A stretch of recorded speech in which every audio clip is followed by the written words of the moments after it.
আমার মুসলমান ভাইরা, অথচ আমি মুসলমান বলে দাবি করি, মসজিদে মাইকে মুয়াজ্জিন আযান দেয়, হাইয়া আলাস সালাহ। অথচ আল্লাহ তাআলা আমার কান দিয়ে সেই কান দিয়ে শুনতেছি, হাইয়া আলাল ফালাহ। মুয়াজ্জিন আযান দিয়েছে, আসো আল্লাহর কদমে সিজদা দেওয়ার জন্য, মুনিবের দরবারে চলে আসো। যত কল্যাণ তুমি ওই ব্যবসার ভিতরে খুঁজছো, তুমি তোমার কল্যাণ তোমার সন্তানের ভিতরে খুঁজেছো, তুমি তোমার কল্যাণ তোমার স্ত্রীর ভিতরে পেয়েছো, তুমি তোমার কল্যাণ তোমার ব্যবসা বাণিজ্য চাকরি বাকরি অথবা ক্ষমতার ভিতরে মনে করেছো। না না, যত কল্যাণ ওই আল্লাহর ডাকে সাড়া দিয়ে মসজিদে চলে আসো, পেয়ে যাওয়া কল্যাণ আমরা এখন খুঁজে পাইতেছি না, যার কারণে বিভিন্ন জায়গায় ছুটতেছি। অথচ আল্লাহ বলেন, শোনো হে দুনিয়ার মানুষ, তোমাকে এত সুন্দর চোখ দান করেছি, এই চোখ যার কাছে নাই তাকে প্রশ্ন করো, জিজ্ঞাসা করো এই চোখ কত দামি। তুমি দুনিয়ার ভিতরে পুরা দুনিয়ার বাদশাহ যদি হয়ে যাও, আর এই চক্ষুটা যদি আমি আল্লাহ তোমাকে অন্ধ বানায়া দিই, তুমি যদি না দেখো, তাহলে এই পুরা দুনিয়ার বাদশার কোনো মূল্য নাই। পুরা দুনিয়ার ভিতরে সব থেকে সুন্দরী নারী যদি তোমার স্ত্রী হয়, মা বোনেরা আমার, পুরা দুনিয়ার ভিতরে সব থেকে সুঠাম দেহি পুরুষ, সুন্দর পুরুষ যদি তোমার স্বামী হয়, আর যদি তোমার চক্ষুটা না থাকে, বলো তো এই চক্ষুর কোনো দাম আছে নাকি? কোনো দাম নাই।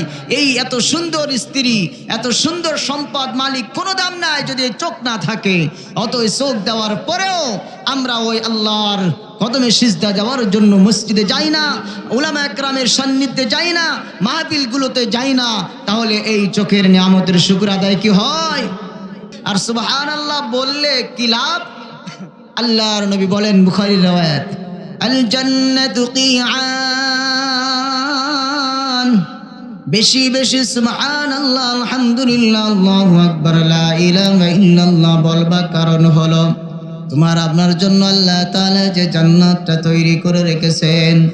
ও বিরামন নাঙ্গার মুসলমান ভাইরে, ভালো করে দিলের কান দিয়া শুনি, ওই যে জান্নাতটা আছে, ওই জান্নাতে কিন্তু কোনো বাড়ি নাই, গাড়ি নাই, গাছ নাই, কিছু নাই, হুরগেলমান কিছুই নাই। আল্লাহর নবী বলেন, এর উম্মতের দল, ওই পুরা জান্নাতটা হলো ফাঁকা ময়দান।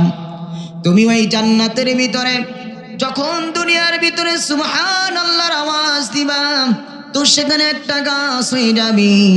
এই দুনিয়ার ভিতরে তুমি যে কাজগুলো করবা, যেমন দুনিয়ার ভিতরে দুনিয়া মিজরাতুল আখিরা, দুনিয়ায় তোমার যেমন একটা জমিন থাকে, ক্ষেত থাকে, ওই জমিনে যেমন আম গাছ লাগাইলে আমি হয়, জাম গাছ লাগাইলে জাম হয়।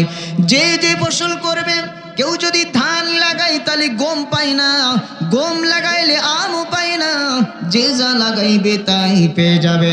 আল্লাহর নবী বলেন, রে উম্মতের দল, ওই জান্নাতটা ফাঁকা ময়দান, ওখানে তুমি দুনিয়ায় যা আমল করবা, আল্লাহ সুবহানাহু ওয়া তাআলা ওই জান্নাতের ভিতরে তোমার তাই বাইরায় দেবে, বলে সুবহানাল্লাহ।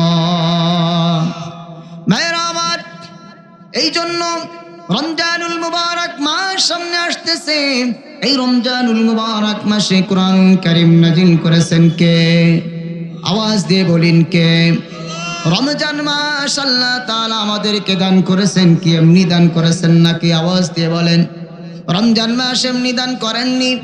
রমজানুল মুবারক মাস আল্লাহ সুবহানাহু ওয়া তাআলা কি জন্য দান করেছেন? হযরত শাইখ আব্দুল কাদের জিলানী রাহমাতুল্লাহ আলাইহি তার গুনিয়াতুত তালিবিন কিতাবের ভিতরে লিপিবদ্ধ করেন। উনি বলেন, লিআন্নাহা ইয়াগসিলুল আবদান মিনাল আতামি গুসলা ওয়া ইউতাহিরুল কুলুবা তাতহীরা। হে বিরামন নাঙ্গার মুসলমান ভাইরে আমার, পর্দার তলে মা, আল্লাহ সুবহানাহু ওয়া তাআলা ওই রমজানুল মুবারক মাসে দিয়েছেন কেন জানো নাকি? আল্লাহ দিয়েছেন কারণ হলো দুইটা। একটা হলো তোমার আপাদমস্তক শরীরকে সুস্থ করা দরকার, আর একটা হলো তোমার সব থেকে দামি যে বস্তু, তার নাম হলো রূহ, ওই আত্মাকে সংশোধন দরকার। ভাইরা আমার, আল্লাহ সুবহানাহু ওয়া তাআলা আমাদের শরীরটা বানাইছেন পানি, মাটি, আগুন আর বাতাস দ্বারা। আর আল্লাহ আমাদের এই শরীরের খাবারও ঠিক একই, পানি মাটি আর আলো তাপ বাতাস দ্বারা আমাদের খাবার তৈরি করেছেন। অনুরূপভাবে ভালো করে মনে রাখবেন, আমরা তো পাগল হয়ে যাই যদি আমার বাহুতে শক্তি থাকে, বাহুর শক্তি মানুষের কাছে প্রয়োগ করি, চোখের শক্তি প্রয়োগ করি, জবানের শক্তি প্রয়োগ করি, কিন্তু দিলের কান দিয়ে শুনি একটা মানুষের 100%-এর মাত্র 95% হলো মানুষের রূহ। সব থেকে বড় দামি জিনিস, 5% হলো মাত্র বডি। একজন মানুষের সব কিছু সুন্দর আছে, আপনার একটু আওয়াজ দিয়ে উত্তর দেন তো, ওই ব্যক্তির যদি রূহ নামক আত্মা না থাকে, ওই ব্যক্তির কোনো দাম আছে নাকি? কোনো দাম আছে? ওই ব্যক্তির কোনো দাম নাই। আর একজন মানুষের উভয় হাত নাই, কিন্তু ওই মানুষের রূহ আছে, তার দাম আছে না নাই? ওই ব্যক্তি জীবনে দুনিয়ায় চলমান থাকতে পারবে, উভয় পা না থাকলেও চলে, উভয় হাত না থাকলেও চলে, উভয় চক্ষু না থাকলেও চলে, কানে না শুনলেও চলে। কিন্তু যদি কোনো ব্যক্তির আত্মা না থাকে, ওই ব্যক্তি যতই সুঠামদেহী হোক না কেন, যতই অর্থের মালিক হোক না কেন, ওই ব্যক্তিকে আমরা কেউ কি একদিনের বেশি রাখবো নাকি? তার নাম হয়ে যাবে লাশ। ভাইরা আমার, এই জন্য শেখ আব্দুল কাদের জিলানী বলেন, দুনিয়ার মানুষ, আল্লাহ তোমাকে রমজানুল মুবারক মাস দিয়েছেন তোমার এই শরীরটাকে গুনাহ থেকে পবিত্র করতে, পবিত্র উপযোগী করতে রমজানুল মুবারক। আর তোমার কলবের ভিতরে রূহকে যে গান্দা হয়ে গেছে, তুমি গুনার কারণে, পাপাচারের কারণে জাহান্নামের আসামি হয়ে গিয়েছো। অতএব জাহান্নামের আসামি থেকে মুক্তি করার জন্য রমজানুল মুবারক মাস তোমাকে আল্লাহ দান করেছেন, বলি সুবহানাল্লাহ। ভাইরা আমার, এই জন্য রমজানুল মুবারক মাস আমাদের সামনে চলে আসতেছে, যেই মাসে কোরআনুল কারীম আল্লাহ সুবহানাহু ওয়া তাআলা নাজিল করলেন। হযরত আবু হুরায়রা বলেন, নে দুনিয়ার মানুষ শুনে নাও, আল্লাহ সুবহানাহু ওয়া তাআলা যখন রমজানুল মুবারক মাস চলে আসে, তখন কি হয় জানো নাকি? নবী আমার বলিয়েছেন, ফুতিহাত আবওয়াবুস সামা। রমজান মাস যখন চলে আসেন, রমজান আসার সাথে সাথে ওই আসমানের রহমতের সকল দরজাগুলো খুলে যায়, বলি সুবহানাল্লাহ। ইরহামু মান ফিল আরদি ইয়ারহামকুম মান ফিস সামা। হুজুর, আমি ওই রহমতের দরজা তো খুলে গেল, কেমনে রহমত আমি পাবো? মুস্তাদরিক সহিহ ইবনে খুযাইমার ভিতরে আসছে, দুনিয়ার মানুষ, তুমি যদি ওই রহমতের দরজা কোন খুলে গেছে পেতে চাও, তাহলে তুমি জমিনওয়ালাদের প্রতি রহমত করো, ওই আসমানওয়ালাও তোমার প্রতি রহম করবে। ভাইরা আমার, ফুতিহাত আবওয়াবু জাহান্নাম, ফুতিহাত আবওয়াবুল জান্নাহ, ওই জান্নাতের সকল দরজাগুলো তোমার জন্য খুলে দেওয়া হবে। অর্থাৎ এই মাসে যদি কেউ মারা যায়, সোজাসুজি জান্নাত চলে যাবে, তার কোনো জান্নাতে যাইতে কোনো অসুবিধা হবে না। অনুরূপভাবে যারা নাফরমান গুনাহগার, তওবার দরজা খুলে যায়। জান্নাতের দরজা যেহেতু খোলা, তওবা যদি সঠিকভাবে করতে পারে, ওই রমজানুল মুবারক মাসে তাকে ওয়ায়ুতাহহিরুল কুলুবা তাতহীরা করে জান্নাতে পৌঁছে দেয়। ভাইরা আমার, অনুরূপভাবে জাহান্নামের দরজাগুলো বন্ধ হয়ে যায়। তাই মুহাদ্দিসিন ইকরাম বলেছেন, যদি কেউ এই মাসে মারা যায়, তাহলে সে চিরস্থায়ী কিয়ামত পর্যন্ত জাহান্নামে যাবে না। কেউ কেউ বিভিন্ন ব্যাখ্যা করেছেন, যেটাই হোক, জান্নাতের দরজা খোলা, জাহান্নামের দরজা বন্ধ। ও ব্রাহ্মণ নাঙ্গার মুসলমান বাইরে আমার, পর্দান্তরে মারে আমার, এই জন্য এই রমজানুল মুবারক মাস সামনে আসতেছে, আমরা ইবাদত করতে রাজি আছি না নাই? ভাইরা আমার, রাসূল আরবি সাল্লাল্লাহু আলাইহি ওয়াসাল্লাম বলেন, বুখারী মুসলিমের ভিতরে আসছে, আবু হুরায়রা বলেন, মান সামা রমাদান ঈমানান ওয়া ইহতিসাবান গুফিরা লাহু মা তাকদ্দামা মিন যামবি। এই রমজানুল মুবারক মাস তোমার জন্য সিয়াম নিয়ে আসছে, রোজা নিয়ে আসছে। যদি তুমি এই সিয়াম বা রোজা পালন করো ঈমানের সাথে, ইখলাসের সাথে, সওয়াবের নিয়তে, মনে রাখবে আল্লাহ সুবহানাহু ওয়া তাআলা তোমার পিছনের সকল গুনাহ খাতাগুলো ক্ষমা করে দিবেন। সুবহানাল্লাহ। তাও তো হচ্ছে না। ভাইরা আমার, শুধু তাই নয়, রাসূল আরবি সাল্লাল্লাহু আলাইহি ওয়াসাল্লাম বলেন, মান সামা ইয়াওমা ইবতিগা ওয়াজহিল্লাহি তাআলা বা'দাহু আল্লাহু আযজা ওয়া জাল্লা মিন জাহান্নাম কাবুদি গুরাবিন হাত্তা মা তারিমা। রহমতে আলম নবী আমার বলেন, রে উম্মতের দল ভালো করে শুনে নাও, যদি রমজানুল মুবারকের একটি রোজা ইখলাসের সাথে তুমি আমল করতে পারো, আল্লাহ সুবহানাহু ওয়া তাআলা তোমার থেকে জাহান্নামের দূরত্ব এত দূরে দিয়ে দিবেন, এত দূরে দিয়ে দিবেন, কাবুদ গুরাবিন তার হাত্তা মা তাহারিমা।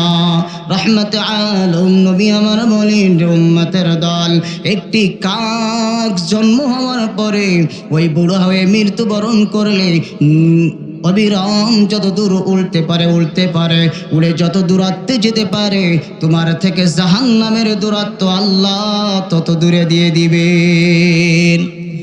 কথিত আছে একটা কাক যদি বাচ্চা কাল থেকে উড়তে উড়তে যেতে পারে তাহলে সে হায়াত কত পায়। প্রসিদ্ধ আছে একটি কাক 1000 বছর বাঁচে, 1000 বছর উড়াল দিলে কত দূরে যায় সে আল্লাহ পাকই ভালো জানেন, ঠিক কিনা বলেন?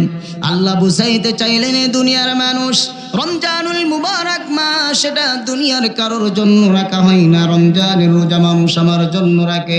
কুল্লু আমাল ইবনে আদম ইউদাফুল হাসানাতু বিআশরি আমসালিহা ইলা 700 দিআফিন। قال الله تعالى إلا الصوم فإنه لي وأنا أجزي به يدع شهوته وطعامه من أجلي للصائم فرحتان، فرحة عند فطره وفرحة عند لقاء ربه ولخلوف فم الصائم أطيب عند الله من ريح المسك। মিশকাত শরীফের ভিতরে আসছে, নবী আমার বলেন, মুসলিম শরীফের ভিতরে আসছে, নবী আমার বলেন, রে উম্মতের দল, দুনিয়ার ভিতরে যত আমল করবা 1 থেকে 10 পর্যন্ত বেড়ে যায়। মান জামিল হাসানাতি ফালাহু আশরু আমসালিহা। কোন আমল আছে ইখলাসের কারণে 700 গুণ পর্যন্ত বৃদ্ধি হয়ে যায়, কিন্তু রমজানুল মুবারক এমন এক মাস, এই রোজা এমন দামি, আল্লাহ বলেন এটা কারোর জন্য রাখে নাই, এর ভিতরে কোনো রিয়া নাই, গোপনেও অনেক কিছু করা যায়, গোপনেও করে নাই, বান্দা একমাত্র আমার জন্য করেছে, দুনিয়ার সকল গুনাহকে বর্জন করেছে, পানাহার বর্জন করেছে, সব কিছু করেছে গোলাম আমার জন্য, আমি আল্লাহ নিজেই তাকে কিয়ামতের দিনের ফল দান করব। ভাইরা আমার, হযরতে আব্দুল্লাহ ইবনে ওমর রাদিয়াল্লাহু তাআলা আনহু বলেন, এই দুনিয়ার মানুষ الصيام والقرآن يشفعان للعبد يوم القيامة। কিয়ামতের কঠিন হাসরের ময়দান যেদিন কায়েম হবে, কিয়ামতটা কেমন হবে হুজুর? কিয়ামত এমন ভয়ানক হবে, এমন ভয়ানক হবে। সূরা আবাসার ভিতরে আল্লাহ বলেন, ইয়াউমা ইয়াফিরুল মারউ মিন আখিহি ওয়া উম্মিহি ওয়া আবিহি ওয়া সাহিবাতিহি ওয়া বানি। হে দুনিয়ার মানুষ, কিয়ামত এমন ভয়ানক হবে, দুনিয়ার ভিতরে আমরা যাদের সব থেকে বেশি পাগল, যাদের কারণে আজকে ঘুষ খাই, যাদের কারণে সুদ খাই, যাদের কারণে আজকে অন্যের সম্পদ আমি লুণ্ঠন করে নি, যাদের কারণে অন্যের জমির আল ঠেলে দিই, যাদের কারণে অবৈধ ক্ষমতা আমি দখল করার চেষ্টা করি, যাদের কারণে আমি আজকে নামাজ সঠিক মতন পড়তে পারি না, যাদের কারণে রোজাটা সঠিক মতন রাখতে পারি না, যাদের কারণে হজ ফরজ করতে পারি না, যাদের কারণে সঠিকভাবে ইসলামী দল করতে পারি না, আল্লাহ তাআলা তাদের নাম ধরে ধরে বললেন, শুনে নাও, দুনিয়ার ভিতরে সব থেকে তুমি বিপদে পড়লে বাহু বলে তোমার ভাই আগা আসে, দুনিয়ায় তোমার সব থেকে কাছের মানুষ তোমার ভাই, তোমার বোন, তোমার নিজের স্ত্রী, তোমার সন্তানাদি, এমনকি তোমার মা, তোমার আব্বা, এরা তোমার আপন, তাদের নাম ধরে ধরে আল্লাহ বলেন, শুনে নাও, ফারওয়া ফিররু মানে যেমন স্ত্রী গাল মানুষ দেখলে পালায়ন করে, কেমন তেমন ভয়ানক হবে। নবীরা পর্যন্ত ইয়া নফসি করবে, কেউ কাকে চিনবে না, কেউ কাকর খবরও নেবে না, কিন্তু কিয়ামতের কঠিন হাসরের ময়দানে এরাও তোমার দেখলে সরে যাবে, পালায়ন করবে।